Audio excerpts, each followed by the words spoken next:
Dear student, good morning. Once again we are here in live class. This is the social class for standard 8, and in social you are learning geography chapter number 1, resources. Okay, last day we have discussed about the resource. So what is resource? Resource is a something that satisfied human need, यानी कि ऐसी कोई चीज जो मनुष्य की आवश्यकताओं की पूर्ति करती है, वो क्या है? रिसोर्स कहलाती है, संसाधन कहलाती है, रिसोर्स स्रोत कहलाती है। और resource is classified into 3 broad category, यानी कि रिसोर्स को हम लोग 3 भागों में डिवाइड कर सकते हैं। Number 1 natural resource, second one is man made resource और human made resource, and third one is human resource. Last day we have discussed about natural resource. So what is natural resource? Naturally occurring substances which is provided by the nature is known as natural resource, like air, water, mountain, rivers, etc.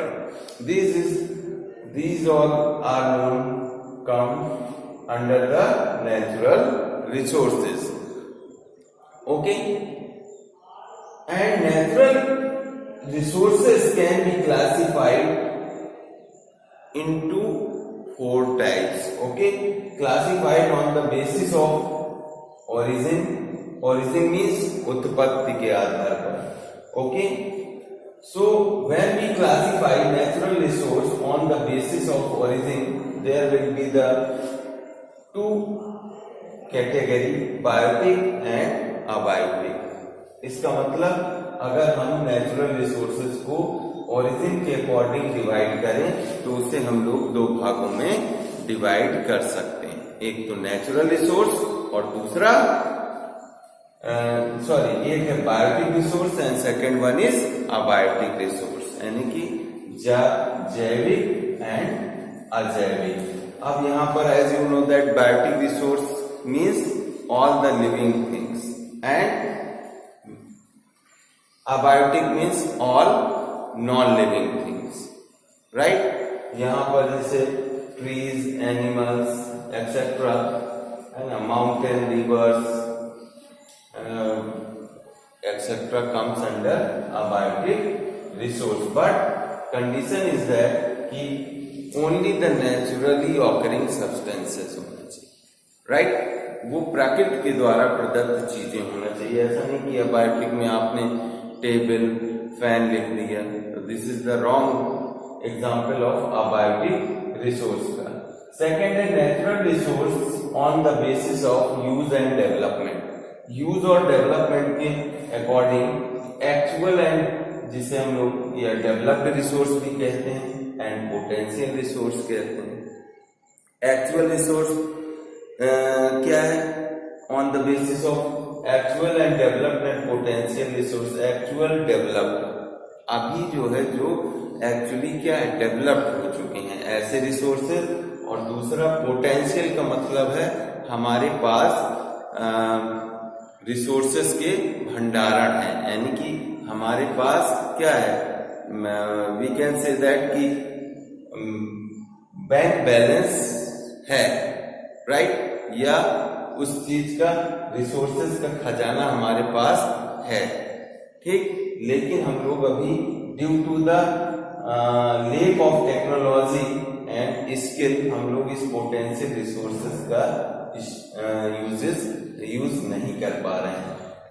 Actual developed resources में हम लोग कोल, petroleum, gases का example दे सकते हैं. Potential resources में जैसे tidal rail है ना, एंड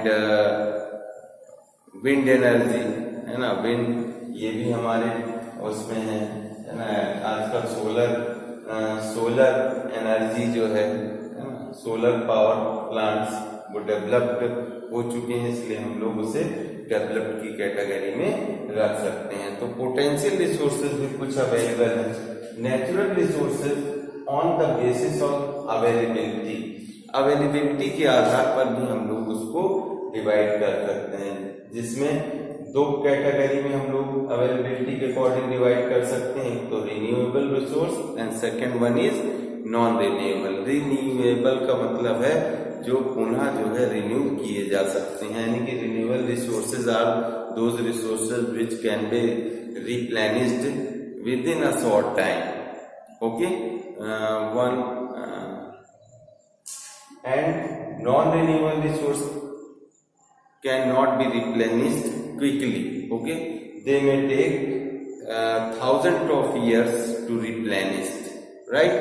यानी कि रिन्यूएबल रिसोर्सेज ऐसे रिसोर्सेज हैं जिनका अगर हम यूटिलाइजेशन कर लेते हैं, यूज कर लेते हैं, तो वो कुछ ही समय बाद दोबारा एक थोड़े से समय के बाद ही वो दोबारा जो है प्रोड्यूस हो जाते हैं या बन जाते हैं। जैसे कि एयर का एग्जाम्पल ले लीजिए, राइट, वाटर का एग्जाम्पल ले लीजिए।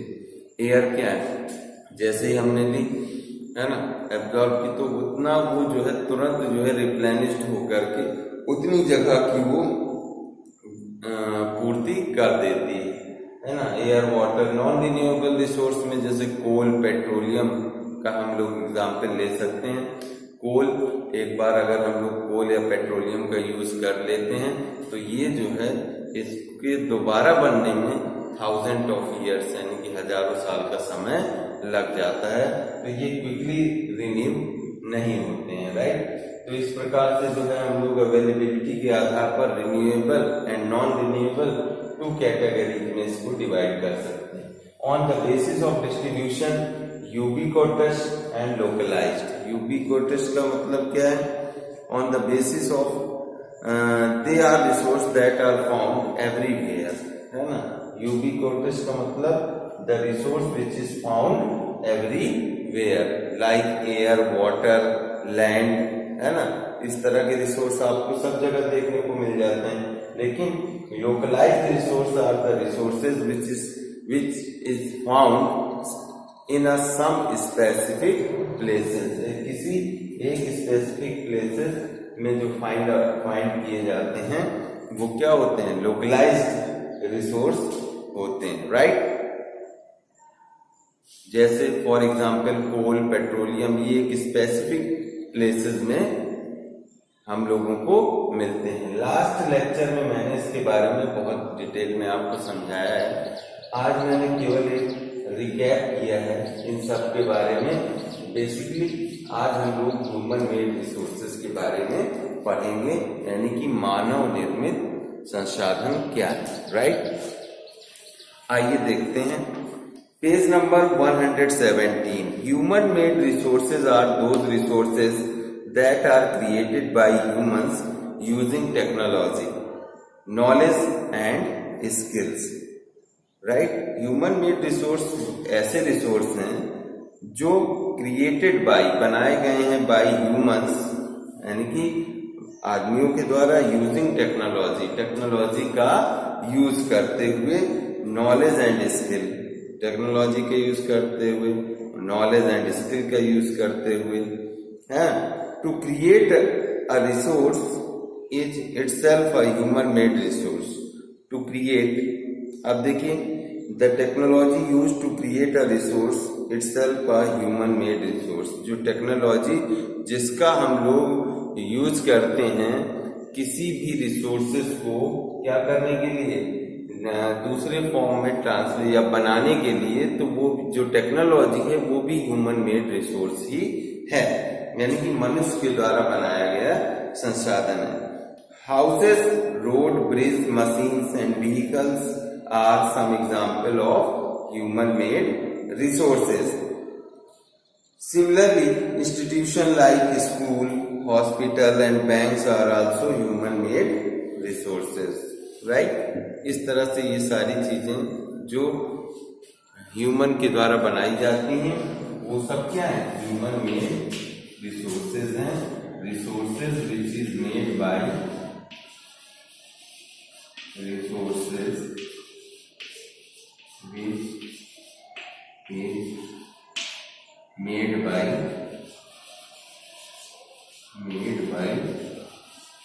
humans made by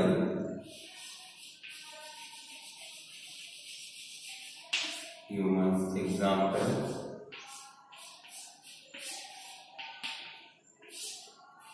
hospital,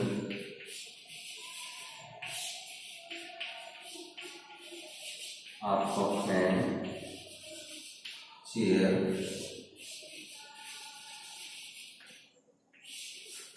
mobile phone,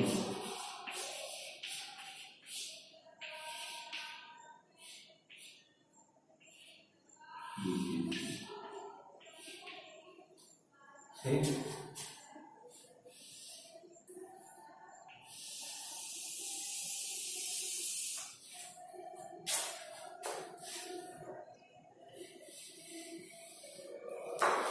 mobile,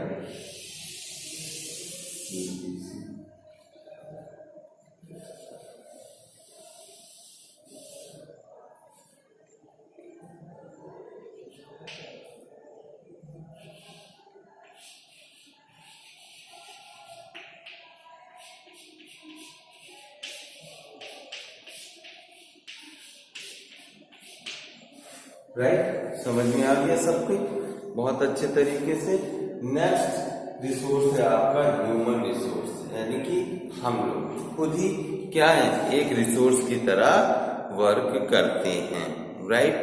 तो ह्यूमन रिसोर्स, ह्यूमन यानी कि human resource is the most important resource among all resources, यानी कि resource in comparison of natural resource and human made resource.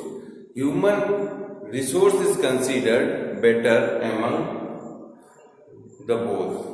both. Okay, why? Because human resource has the capability to transfer, okay, natural resource in other form to use, okay। यानी कि उसके पास ऐसी capability है कि वो जो है natural resources का यूज दूसरे तरीके से, यानी कि दूसरे फॉर्म में उसे चेंज करके कर सकता है, राइट। तो इसलिए human resource and human can make the things according to their need, और उसके पास ये भी अवेलेबल क्षमता है कि वो जो है अपने जितने भी जरूरत के हिसाब से अपनी चीजों को वो क्या कर सकता है, डेवलप भी कर सकता है या बना भी सकता है। तो look at your page number 117। Human resource consist of people and their skill. It is the most important of all resources on the earth. This is because all other resources derive their meaning and value from the need of people. It is the need to satisfy their wants that drives people to turn raw substances into useful product. In this process, they also add value to the product. For instance, paper is produces from trees, wood pulp, and cotton is spun into yarn and woven into cloth. Paper and cloth have a lot more value than wood pulp or cotton. Okay. Today, every country spends a considerable amount of money on human resources development. Human resource development is the process of improving pupils' skill and knowledge to enable them to become more efficient and productive. Its main aim is to equip pupil with the skills needed to have a healthy and satisfying life. यानी कि जो human resources है, यही जो है क्या है, अपने ह्यूमन रिसोर्स को हम लोग क्यों बेटर मानते हैं, इम्पोर्टेंट मानते हैं या सुपीरियर रिसोर्स समझते हैं, क्योंकि it has the knowledge and capacity or the skill to develop for developing a new resource according to their need, right। अब कंजर्वेशन ऑफ रिसोर्सेज है, यानी कि रिसोर्सेज को किस तरह से हम लोग सुरक्षित रख सकते हैं। इस तरह से हम लोगों ने देखा कि रिसोर्सेज को हम लोग 3 कैटेगरी में डिवाइड कर कर सकते हैं, natural resources, human made resource and human resource. Okay, conservation of resources देखिए, human population across the globe is increasing every year. ठीक है, पूरे संसार में ऐसा आप लोग जानते हैं कि पॉपुलेशन, जनसंख्या लगातार बढ़ रही है। Thus the demand for resources and their consumption is also multiplying at a fast pace. उसके बदले में मल्टीप्लाई यानी कि गुणांक के रूप में जो रिसोर्सेज की मांग भी जो है बढ़ रही है बहुत तेजी के साथ। This often lead to the exploitation and exhaustion of resources. This often leads to the exploitation and exhaustion of resources। मतलब इस तरह मांग बढ़ने से क्या हो रहा है, एक्सप्लॉयटेशन, जो नेचुरल रिसोर्सेज हैं उनका दोहन किया जा रहा है और वो धीरे धीरे क्या हो रहे हैं, एग्जॉस्टेड, मतलब खत्म होने की कगार पर है। Human need resources for their survival. हम लोगों को अपने सरवाइव करने के लिए, अपने आप को जीवित रखने के लिए क्या है, रिसोर्सेज की जरूरत है। एंड दे डिपेंड ऑन, और वो किस पर डिपेंड है, soil, animal and plant for foods. Okay, हम लोग दे डिपेंड ऑन, और वो जो है किस तरह से जो है हम उन पर डिपेंड है, सॉइल के, animal and plant for food, plants and animal for clothing, timber and iron for shelter, minerals resources for industrial needs. Okay, इस तरह से हम लोग देखते हैं कि हम लोग कई तरह से जो है रिसोर्सेज, पूरी तरह से जो है हम लोग अपने आपको सरवाइव करने के लिए डिफरेंट फॉर्म में रिसोर्सेज का यूज करते हैं अपने जीवन में। It is thus necessary to use this resources judicially. Judicially का मतलब है कि न्यायिक ढंग से या सीमित दायरे में, है ना, यानी कि हम लोगों को किसी भी चीज की बर्बादी नहीं करनी है ना, लिमिटेड यूज ओके करना है। Substance, we can say that substance utilization of everything. Okay, indiscriminate, irresponsible and unscientific use will lead to the depletion of resources। indiscriminate मतलब भेदभावपूर्ण रवैया, irresponsible लापरवाही, and unscientific use, हाँ है ना, अवैज्ञानिक जो है तरीके से यूज, प्रयोग, will lead to the depletion of resources। ये जो है जितने भी संसाधन हमारे हैं उनके पतन का कारण हो सकते हैं, बन सकते हैं। This in turn will cause later generation to suffer from acute shortage of resources. और इसका ये परिणाम हो सकता है कि आने वाली जो हमारी पीढ़ी है वो क्या करे, हमारी पीढ़ी को जो है इन संसाधनों की कमी का सामना करना पड़ सकता है। It is therefore necessary for us to follow a path of sustainable development, है ना। Sustainable development happens when we use our resources sensibly, है ना, यानी कि सेंसिबली का मतलब वी कैन से दैट कि अकॉर्डिंग टू द नीड, है, हम लोग किसी चीज का वेस्ट ना करें, है ना, उतना ही यूज करें, चाहे वो लाइट हो, चाहे वो वाटर हो, चाहे वो हमारे जो भी रिसोर्सेज है उसका सस्टेनेबल यूज करना है हमें, जितनी जरूरत है उतना ही। Striking a balance between our present need and need for future generation, हम लोगों को एक बैलेंस बना के रखना है कि हमारी अभी की जरूरत और आने वाली जनरेशन की जरूरत पूरी हो जाए। We have to conserve our resources and give them time to get naturally renewed और replenished. We have to conserve, हमें जरूरत है सुरक्षित रखने की आवर रिसोर्सेज, अपने रिसोर्सेज की, एंड गिव देम टाइम, और उनको टाइम देने की ताकि वो दोबारा से जो है रिप्लेनिश्ड हो सके या रिन्यू हो सके। To conserve resources all of us should practice the 4 golden hours of conservation. To conserve resources, हम लोगों को रिसोर्सेज को कंजर्व करने के लिए ऑल ऑफ अस, हम में से सबको, शुड प्रैक्टिस, है ना, हम लोगों को सबको प्रैक्टिस करनी चाहिए। द 4 गोल्ड या फॉलो करना चाहिए 4 आवर्स का जो गोल्डन जो है जो रूल्स बताया गया है 4 आवर का, उसको हमको फॉलो करना चाहिए। 4 आवर क्या है, रिड्यूस, है ना, 4 आवर्स, राइट। ये 4 आवर्स का फॉर्मूला नंबर 1 है, इसमें रिड्यूस, एक आवर का मतलब रिड्यूस होता है, दूसरे का रिड्यूस के बाद रीयूज है, थर्ड वन इज आर का मतलब है रिसाइकिल, एंड फोर्थ वन का है रिफ्यूज। रिफ्यूज यानी कि रिड्यूस, हमें जितना हो सके, ठीक है, उतना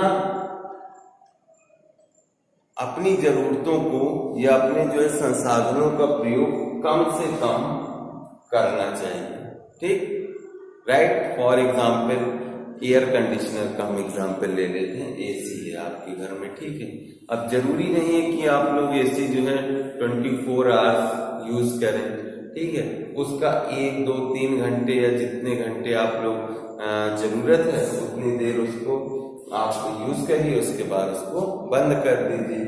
इसका मतलब हुआ रिड्यूस। हमें धीरे धीरे अपनी जो चीजें हैं, जिन चीजों का हम लोग यूटिलाइजेशन करते हैं, उनको हमको क्या करना चाहिए, कम कर देना चाहिए। रीयूज का मतलब है कोई भी है वेस्ट चीज, उसका हमें दोबारा प्रयोग करने का प्रयास करना चाहिए। रिसाइकिल, है ना, उसे जो जैसे प्लास्टिक की बॉटल्स वगैरह है, रिसाइकिल होकर के दूसरे फॉर्म में ट्रांसफर होके हम लोग उसका क्या कर सकते हैं,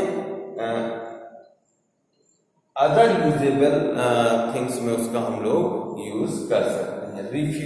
रिफ्यूज का मतलब है if you do not need any things, okay, something to refuse to use it, है ना, तो हम लोगों को क्या करना चाहिए, उसे यूज करने से रिफ्यूज मना कर देना चाहिए। अंडरस्टूड। ये नहीं कि किसी ने जरूरत भी नहीं है फिर भी चलो लाओ कर ही लेते हैं, यूज कर ही लेते हैं, ठीक, तो ऐसा नहीं करना चाहिए। आप ही के द्वारा बचाया गया एक सेकंड की, 1 मिनट की बिजली बचती है। पानी, 1 बाल्टी बचाया गया हो, एक टैंक मायने रखता है। उस वक्त जब आपके घर पे पानी की किल्लत हो तब समझ में आता है कि पानी की कीमत क्या है। जब बिजली नहीं आती है, लाइट नहीं होती है, तब समझ में आता है कि लाइट की कीमत क्या होती है। और आजकल लॉकडाउन चल रहा है तो हमें हर चीज की कीमत समझ में आ रही होगी, आप लोगों को भी आ रही होगी, है ना। तो इसीलिए कोई भी चीज स्थायी नहीं है, कब क्या सिचुएशन आ जाए, कैसा परिवर्तन हो जाए, ये नहीं कहा जा सकता। नेक्स्ट देखिए पेज नंबर 118 पर, other ways of conservation resources are avoid paper and plastic, close taps when not in use, switch off fans and lights when not in use both at home and school, plant saplings on birthdays and other festive occasion। यानी कि हम लोगों को ये सारे rules follow करते हैं। Paper and plastic का यूज करना अवॉइड करना चाहिए, close tap and not in use, जब यूज नहीं कर रहे हैं तो जो पानी की टोटी है उसे बंद कर देना चाहिए, नहीं कि चलती ही रहे। Switch off the fan, switch off कर देना चाहिए, चाहे आप स्कूल में हो या घर में हो। और हमें अपने बर्थडे के दिन एक पौधा लगाने का प्रण लेना चाहिए, जिससे हमारा एनवायरनमेंट फिर से जो है हरा भरा हो सके और वो स्वस्थ रहेगा तो हम भी स्वस्थ रहेंगे। इस तरह से डियर स्टूडेंट्स ये चैप्टर आपका फिनिश होता है। आज होमवर्क में आपको फिर से जिन लोगों ने ये एक्सप्लोरिंग न्यू वर्ड्स नहीं हैं उनको कर लेना है और ये एक्सरसाइज फाइंड आउट करनी है। कल दी थी मैंने, आज मैं अभी कुछ ही देर में इसका अपलोड कर दूंगा, ठीक है। आंसर शीट तो वो मैच कर लीजिएगा। कल हम लोग नए चैप्टर के साथ यानी कि land, soil and water resources इस पर डिस्कशन करेंगे। Thank you for today, have a nice day.